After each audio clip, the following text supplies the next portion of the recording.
you know Greg very well, Casey. What can you say about his credentials to be the man to lead the U.S. I think if you look at, boxes ticked, you want to say, okay, did he have a national team career? Yes, he had a very good national career.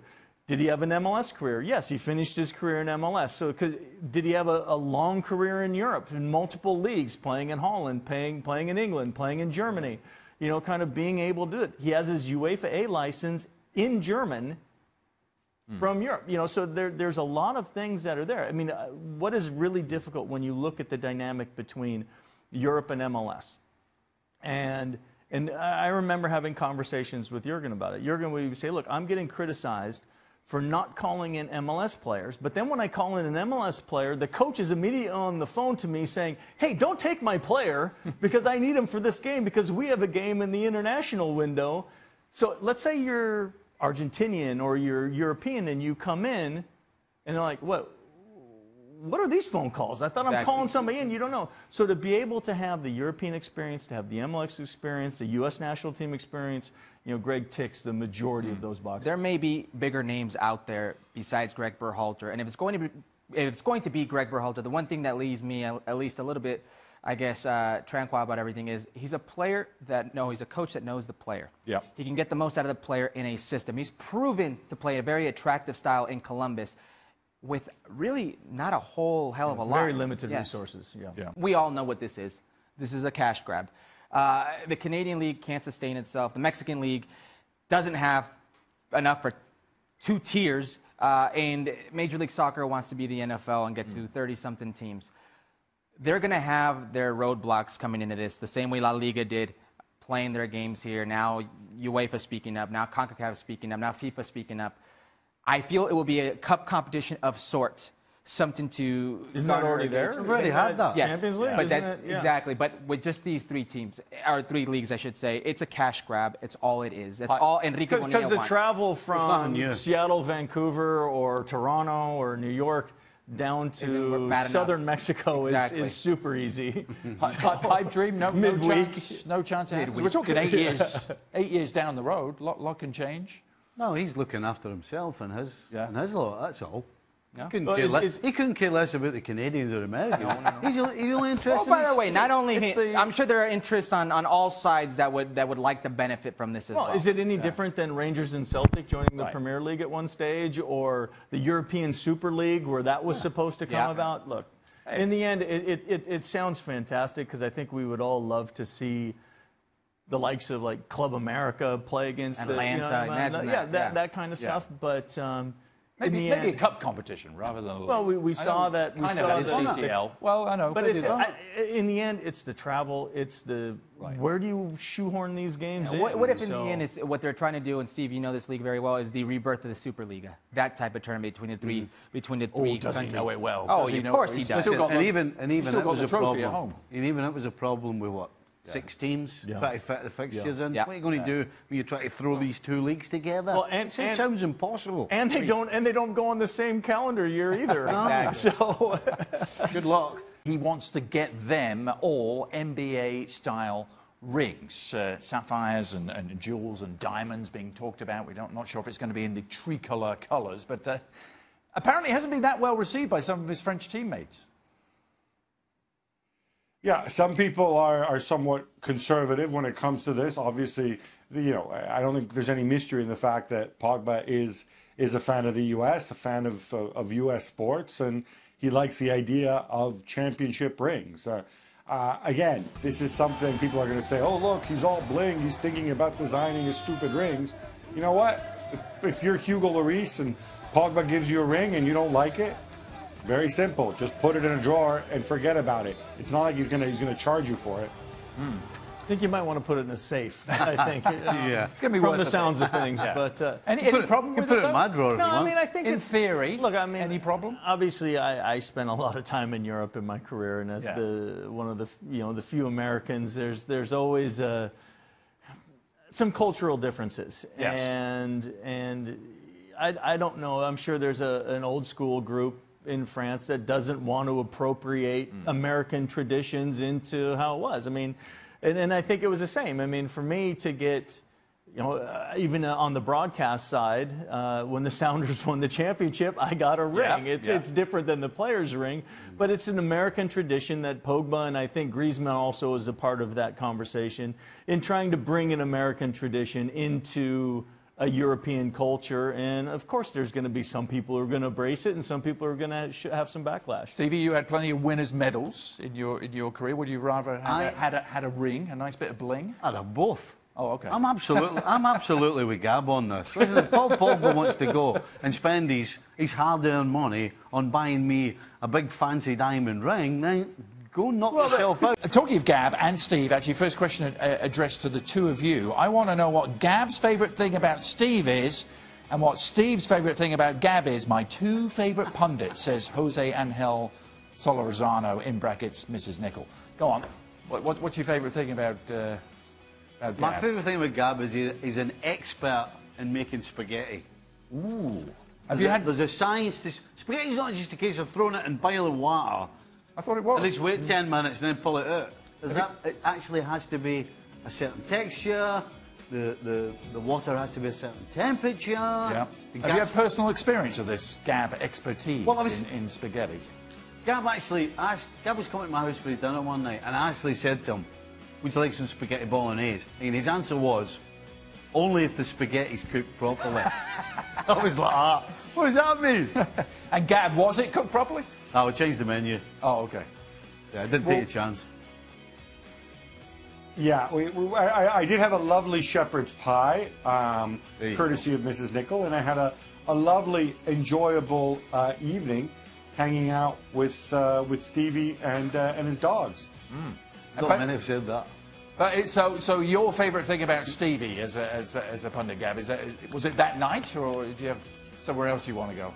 No, I was actually going to come up with something genuine and heartfelt, but since he brought up the expert in spaghetti, now I'm struggling to come up with something snarky. I think he was being genuine. I think it's to be admired. Someone who's very particular about the food. I think it very much. It's a good thing Ali's not here because he doesn't like people who are particular about their food. So, you know, or people who think that food exists to be eaten a certain way, which is the correct way, and not whichever way you like, which is the Ali Moreno way. Ali Moreno figures, oh well, if I like it, then I can eat it. No, it doesn't. Real life doesn't work that way. I'm very much. But he's not here, so we shouldn't be picking on him. We need to hear where you were going, Gab, before Steve derailed you with the Spaghetti Junction. Where were you going? Spaghetti Junction. No, so all right, true story. So years ago, I worked in radio with one of Stevie's former teammates. So I'd heard all these Stevie stories from his Liverpool days. He was a slightly younger teammate, so he heard them sort of passed on. And I heard all these stories before actually going and meeting Stevie. And I was absolutely fascinated to find out that he lived up to every single one of them. I'm sure there might have been some teammates who, the guy who didn't like you. But this way, you were very popular among your teammates.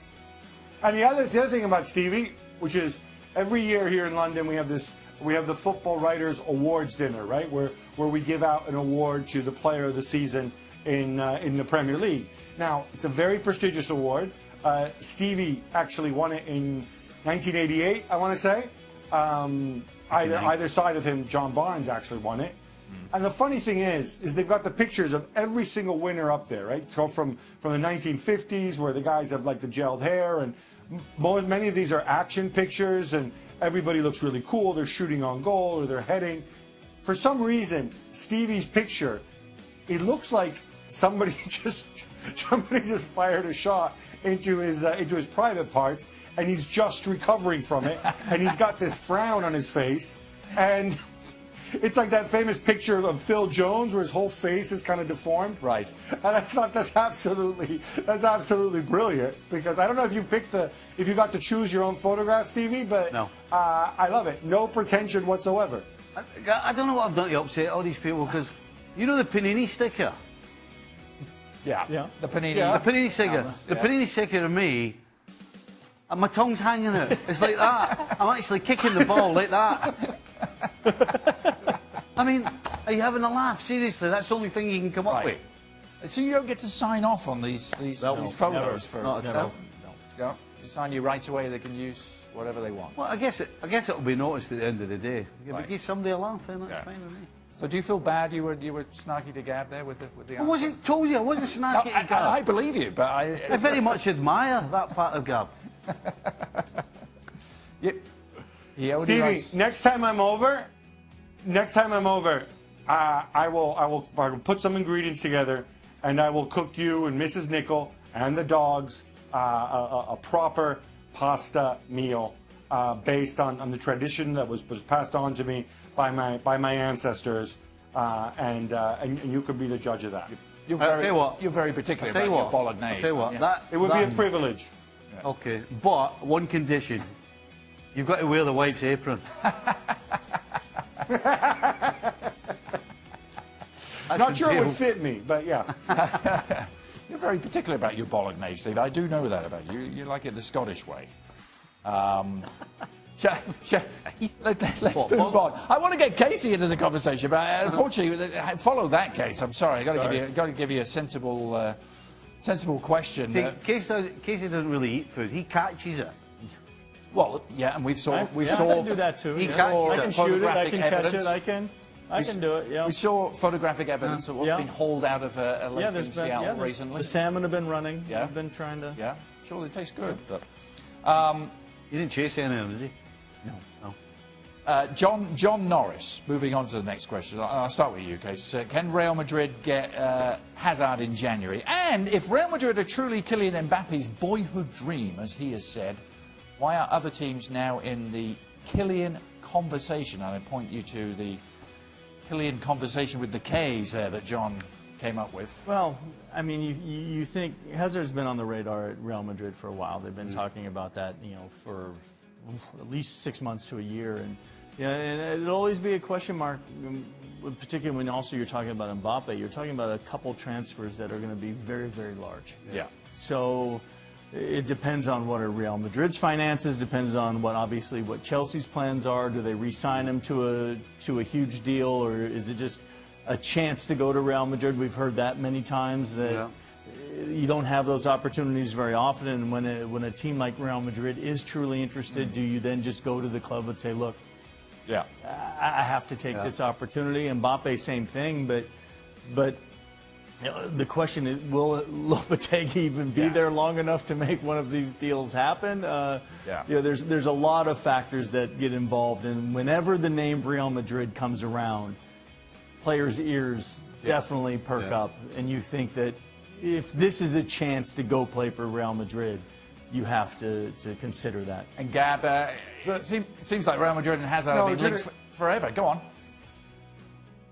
Yeah, I was going to say about Mbappe. Real Madrid, of course, were all over Mbappe when he was at Monaco before he moved to Paris Saint-Germain. They thought that they had a deal lined up with Monaco, and then eventually they decided not to go through with it. I think there was an issue over commissions and whatnot. For his part, Mbappe has always said that he would love to play for Real Madrid one day, but equally he's very conscious of the fact that this guy's not even 20 years old yet. So, he could play in Paris for the next 5 years, win a couple Champions League titles, and still go to Real Madrid mid-career. So he's certainly in no rush. As far as Eden Hazard is concerned... can we rewind? Can we rewind there a bit? What? You threw in these... Won a couple of Champions League, and... when did he go to win the Champions League? Never mind a couple. It's a best-case scenario, Stevie. I think he has a much better case scenario at Real Madrid winning a couple Champions Leagues. Well, that's fine, but here's the thing. Here's the thing. If you win a Champions League title at Real Madrid, right, they've won 4 in the last 5 years, right? You're winning. Nacho has, 4 Champions League winners' medals. You can win it more as a passenger. You win it at Paris Saint-Germain, you've really made history. Look, I don't want to get into that. All I'm saying is... Well, you just brought it up. Yeah. You started that. You're the one that started that. Mbappe is committed to Mbappe is committed to Paris Saint-Germain. He's not going to engineer a move or whatever.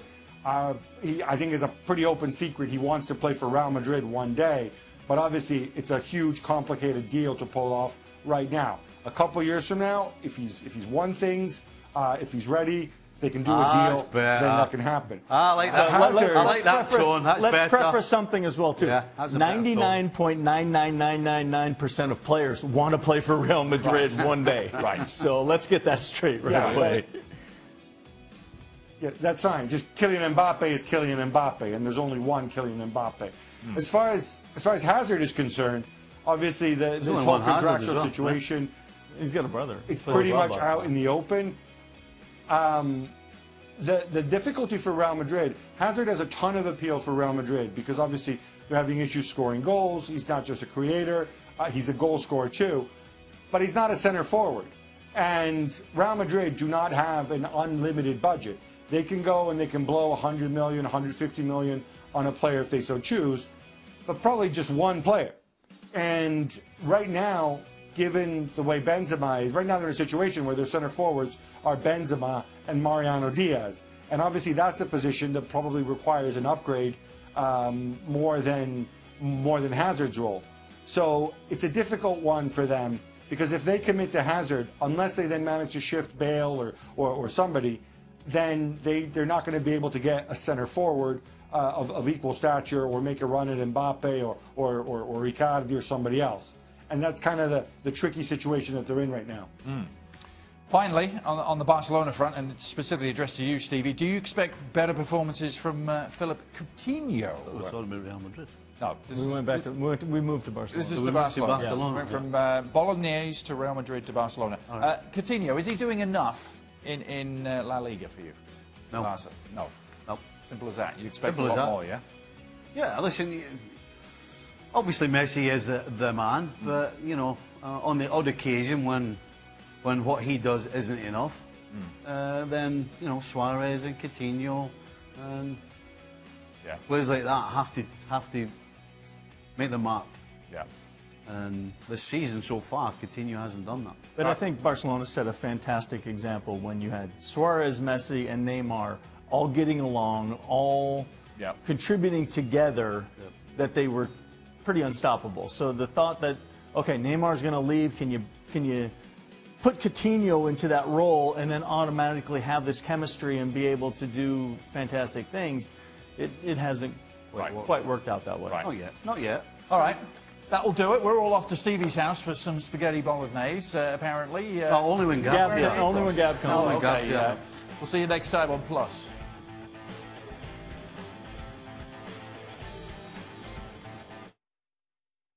Beware if you're a manager at one of the elite clubs in Europe, because go 4 games without a win or without scoring, and Zinedine Zidane's after your job.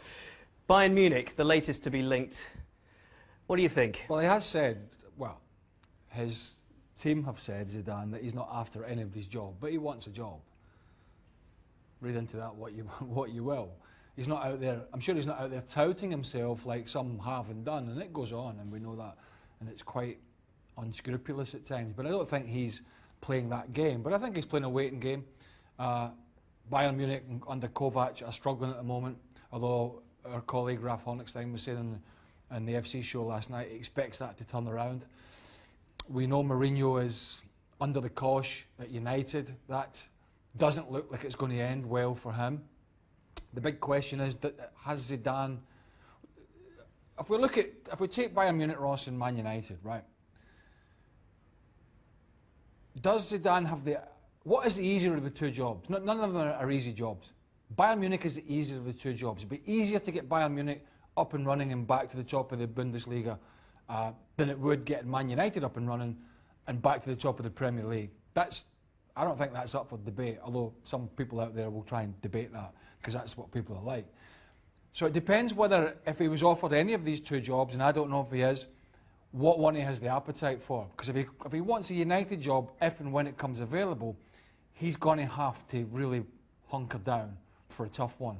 Because he's got City to overturn, he's potentially got Liverpool who are flying, and he's got Chelsea under Sarri who look quite strong. That's a huge job. It's a massive, massive job.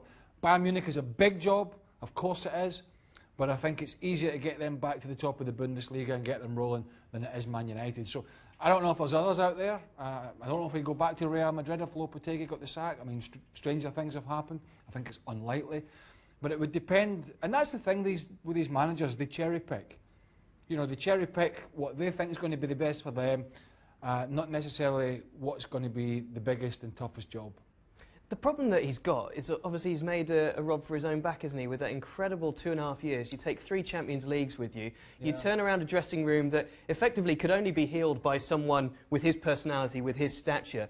You've got to get inside his head a little bit to understand what is he after. Is he after a massive job? Is he after something that's going to be a bit of a walk in the park? Is he after a directorship at Juventus, perhaps? I mean, it comes down to the desire, and you know, some people get sort of mad when I bring this up and say, well, he's proven himself to a certain extent at Real Madrid.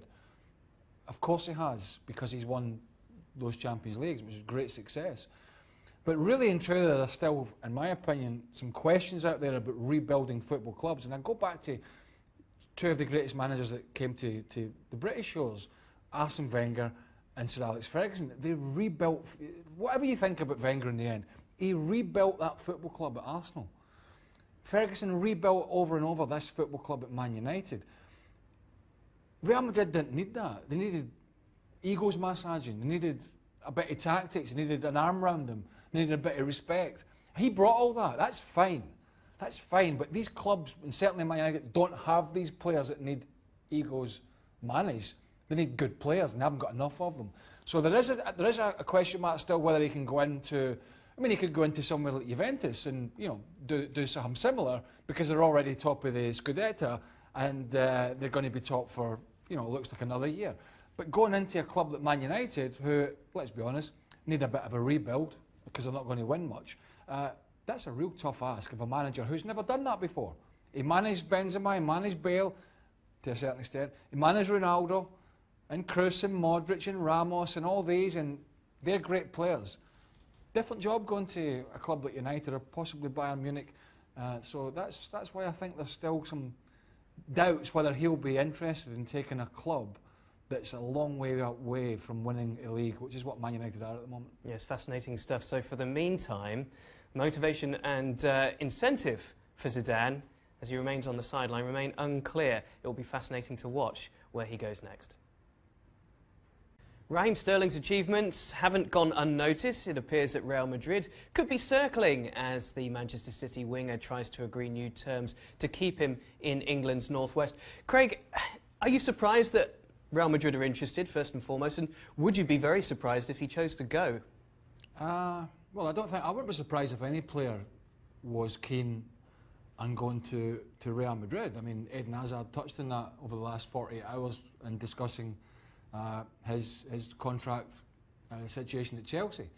So it would not surprise me that anybody wanted to go. What would surprise me if he was high up on Real Madrid's list. You know, Real Madrid are going to be looking at people like, first of all, Neymar, who it's been mooted that they want, and then Mbappe. There's been talk about Eden Hazard, but he sort of fits into the, if there's a sign that we're not getting Neymar or Mbappe, we could play our cards with Eden Hazard.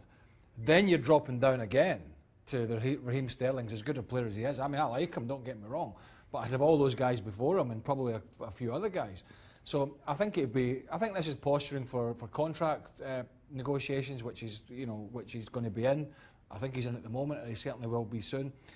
So I think it's a handy time for Real Madrid to be named as a potential suitor of Raheem Sterling, as good a player as he is. Taking a look at the improvements he has made under Guardiola, it has been an exceptional campaign, the last one obviously with his 18 goals and 11 assists as well, dangerous from every angle. You say you like him as a player. Is there a limit on how good he can be, given his age and given what he's done under Guardiola so far? I think he probably, he's roughly what he did last season, and if he kind of looks by his stats as if he's on the way to getting there or thereabouts again, that's pretty good for him. I mean, he was always struggling in the final third. He's never been a great crosser of the ball, but in recent times at City, although he played on the left at the weekend up against Joe Gomez, didn't have much success, he's drifted in a lot closer and played with Jesus or Aguero and sort of played a more central role. Did it for England at the World Cup near Harry Kane, got a bit of criticism, which I thought was unjust. But he's never going to be a guy who's going to be great in the final third, but he's improved in the final third. And I think he's kind of at his ceiling in terms of his finishing and his goal scoring. But he gives defences so many problems by his movement because we know he's quick. So I think he's a great asset, and Pep's Guardiola said that at Man City. Everybody was saying, well, Mahrez is coming in and Bernardo Silva's playing well and Raheem Sterling's going to be the one getting dropped. There's been no sign of that so far. So I think it would be wise to use these big clubs as a tool for his financial gains to get parity with Aguero's and others who have got new contracts. But I don't for the life of me seen him pitching up as Real Madrid's next big signing. Yep, so it would appear that Sterling is well suited to Manchester City. He's become well suited to Guardiola as well, and we expect positive news on his contract negotiations. Keep it here at ESPN FC. Manchester United's struggles emphasised now with a run of games extremely important to them. And in front of goal, is Romelu Lukaku still the man to be the focal point for the attack? That's a question for today. Craig, what's your feeling on him? He's gone a little bit dry of late. My feeling is that he'll get a bit more time, but ultimately if Mourinho... And I suppose it comes down to is Mourinho trying to save his job. And in some sense, the argument would be yes. And the other side of that argument would be, well, the writing's already on the wall no matter what results are. So you can look at it from two different ways. What we do know, and you mentioned that there, and it's something we've been talking about in the FC show the last couple of days, Chelsea, Juventus, Everton, Bournemouth, Juventus, Man City, for a team that is, what could have been 3 or 4-0 down against Newcastle at the weekend, came back, albeit to win. So this is not going to be a time, Ross, for anyone who's not playing well. Because Mourinho knows the only thing that's going to stave off the Glazers and Ed Woodward is results that will at least keep the fans on his side. And so he's going to need Lukaku in top form for those games. If he's not, he's out. Because I've got a replacement in Rashford. Yes, he's an enigma in certain sense because his record speaks for itself in terms of numbers of goals, 1 in 2 for the last 6 years running. He's still only 25. But his record against the big teams is always counting against him. That one goal that he got against the top 6 last year against his old club Chelsea, who they play in this upcoming run of form, that was his first ever goal in the Premier League against Chelsea in 8 attempts. So that's where his problems have been. But how much do you pile on him? Do you rate him as the guy to see them through this crisis? No, but he's one of a number of United players that I think once Mourinho goes will have to be outed by the new regime, you know, whether it be a sporting director and a new manager or just a new manager. Sort of getting ahead of myself here, but he's not the only one. He's a good player, but I think watching him lately, you know, he's not making the right runs. I wouldn't call him a clever striker. He's big and powerful, of course he is. He does get his ratio of goals, of course. The graphic would tell you there that it's against the weaker teams. There's probably another graphic from years ago that might negate that argument. I'm not sure. But ultimately he'll get a chance against the so-called bigger teams because they've got some big games coming up. But the other side of the coin is, as I say, if he's not playing well and he's not making the runs, Rashford is a natural striker. They've got a replacement. Yes, he's young, but he's an international. He's got experience. He's quick. He's clever. He's not prepared. He's not frightened to try anything. And if Lukaku's not cutting it over the next game or two, he's going to have to get him out of the team. Simple as that. OK, so 10 days away, the game against Chelsea for Romelu Lukaku and Manchester United kick-starting that incredibly important spell in the season and, of course, for the future of Jose Mourinho. He'll need this guy firing on all 4 cylinders, that's for sure.